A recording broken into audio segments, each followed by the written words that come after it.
ஆதவ அர்ஜுனா, முதல்ல நான் ஒன்று சொல்கிறேன். நீங்கள் யார், மக்களுக்கு என்ன பண்ணியிருக்கீங்க? இது வரைக்கும் உங்கள் அரசியல் கற்றுக் கொடுத்ததே யார்?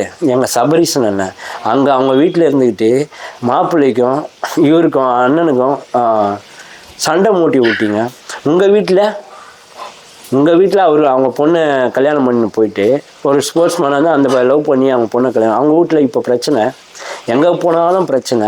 நீங்கள் வந்ததுக்கப்புறம் தான் இந்த கட்சியில் ஏகப்பட்ட பிரச்சனை. எல்லாரும் என்ன சொல்கிறாங்க, ஐயோ 7:30 வருதுன்ற மாதிரி தேவையில்லாமல் இங்கேயே இதுலேயே இந்த எஸ்ஐடியில் இருந்த கேஸை தூக்கின்னு போய் அங்கே எட்டுன்னு போய் கொடுத்து இப்போ அங்கேயே மாட்டி விட்டீங்க.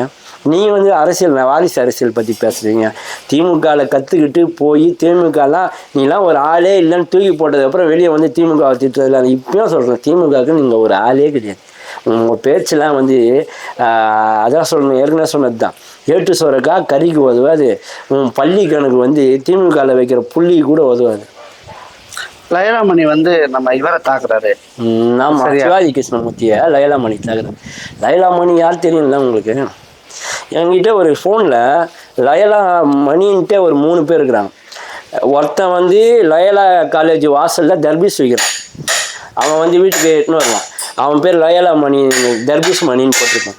இன்னொருத்தர் என் ஃப்ரெண்டோட அப்பா லயலா காலேஜுக்கு ஏற்ற மாதிரி டிஃபன் சென்டர் வச்சுருக்கிறாரு.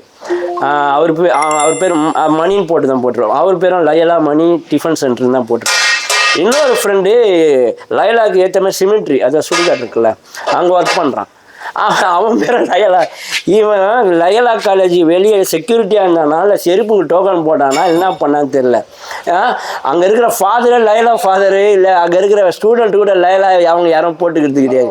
செம்ம பேருக்கு முன்னாடி போட்டால் பாம் பக்கிரி அதுனாச்சும் கொஞ்சம் டஃப்பாக இருக்குது. லயலா மணி நயா இது. நீ சிவாஜி கிருஷ்ணமூர்த்தியை பற்றி பேசுகிறீங்க.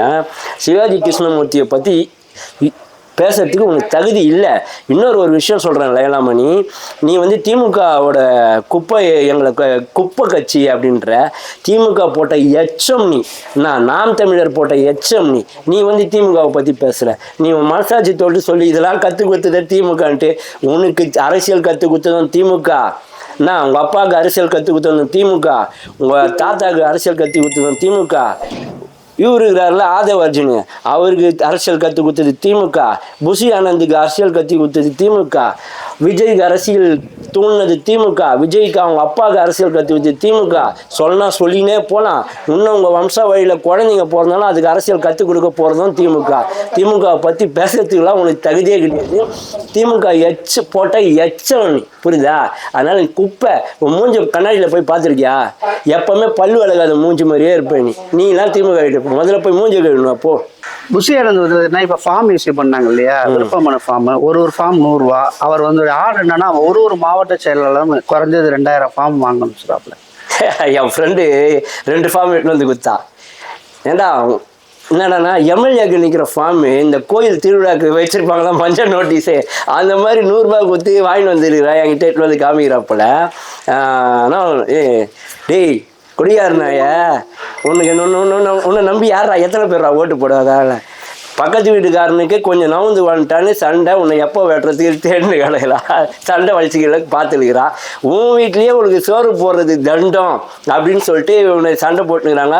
நீ வேலைக்கே போகிறதில்ல, ஏதோ உன்னை சுற்றி நிற்கிற. என்ன உனக்கு எலெக்ஷனில் இந்த ஃபார்ம் வாங்க யாரா காசு கொடுத்தாங்க? இல்லைண்ணா இவன் ஆச்சரியம் தான் கொடுத்தான் அப்படின்னு. சரி ஓகேடா, அவனுக்கே சோறு துண்ண கூட காசு இல்லை, அவங்ககிட்ட கடனுக்கு 2 ஃபார்ம் வாங்கிட்டு வந்துட்டு நீ எம்எல்ஏ ஆகிட்டேடா. அந்த மாதிரி ஃபார்ம் 50 லட்சம் ஃபார்ம் போயிருக்கு. நேற்றுக்கு ஒரு வீட்டில் நடந்த உண்மை சம்பவம். மருத்துவத்துக்கு வச்சிருந்த 50,000 ரூபாயிலேருந்து 40,000 குறைஞ்சிருக்கு. அப்பாக்காரர் தேடி ஐயோ மருத்துவ செலவு பொண்டாட்டியுடைய வைத்திய செலவு ஃபார்மை காணாமே, இது காசை காணாமே அப்படின்னு சொல்லிட்டு தேடுறாரு. தேடி அங்கங்கே தேடுறாரு. எப்படி 10,000 மட்டும் மிஸ் ஆகுதுன்னா மைண்ட் ஆகிறவங்க எனக்கு தெரியவே தெரியாதுட்டாங்க.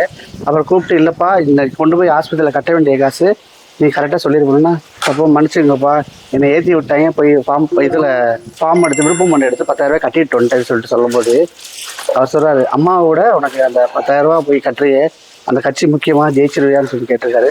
மனம் திருந்தி தாவைக்கா தொண்டை தூக்கி வீசிட்டு அடையை கிழிச்சு போட்டுட்டு அப்பா காலில் வந்து மன்னிப்பு கேட்டு அம்மாவோட ஆஸ்பத்திரியில் இப்போ போய் உட்காந்துருக்காங்க. அப்போது அந்த மாதிரி நிறைய பசங்க தப்பு பண்ணுறாங்க. இந்த மாதிரிலாம் தப்பு இளைஞர்கள் பண்ணக்கூடாது. பெரியவங்களாச்சும் இளைஞர்களை நம்பி இருக்கக்கூடாது. ஒரு ஹாஸ்பிட்டலை பார்த்து பயப்படக்கூடாதுன்ற ஒரு காரணத்தில் தான் கலைஞர் அப்பயே காப்பீட்டு திட்டத்தை வந்தார். தப்பான விஷயங்கள்லாம் போயிடக்கூடாது அப்படின்ட்டு. பரவாயில்ல, இந்த மாதிரி பசங்க போக தெரியணும், புரியணும். இந்த மாய உலகத்தில் வாழ்கிறாங்க. இந்த செல்ஃபோனில் ஒரு விஷயம் ஆரம்பத்தில் சொல்கிறேன், நம்ம பேசுகிறத செல்ஃபோன் கேட்டுன்னு இருக்கும், அதுக்கேற்ற விளம்பரத்தை அமுச்சிக்கிட்டே இருக்கும். இதுதானே உண்மையான இப்போத்தி மார்க்கெட்டிங்க. இன்னொன்று, நம்மளுக்கு விஜய் பிடிக்குதோ இல்லை வேறு அரசியல் இல்லை வேறு கட்சிக்காரங்களோ இல்லை அஜித்தோ யாரையோ பிடிக்குதுன்னா நம்ம அதை பார்க்க ஒரு நேரம் கொடுத்து பார்த்துட்டோன்னா அடுத்தது வந்துக்கிட்டே இருக்கும். இப்போ இவங்க இதை பார்க்க இதுக்குன்னு பசங்க இருக்காங்க, இதுக்குன்னு ஒருவேளை ஜெயிச்சுருவாரோ வந்துடுவாரோ, அந்த ஃபார்ம் நம்மளுக்கு ஆச்சு, அந்த மாய உலகத்துள்ள மாட்டிக்கிறானுங்க.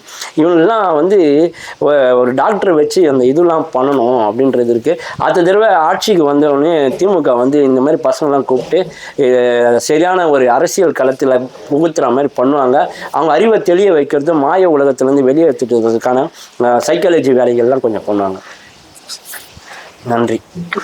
இந்த வீடியோ பிடிச்சிருந்துச்சுன்னா லைக் பண்ணுங்க, ஷேர் பண்ணுங்க, கமெண்ட் பண்ணுங்க. ரஃபி தியேட்டரை மறக்காம சப்ஸ்கிரைப் பண்ணிருங்க, பெல் பட்டனை கிளிக் பண்ணிருங்க.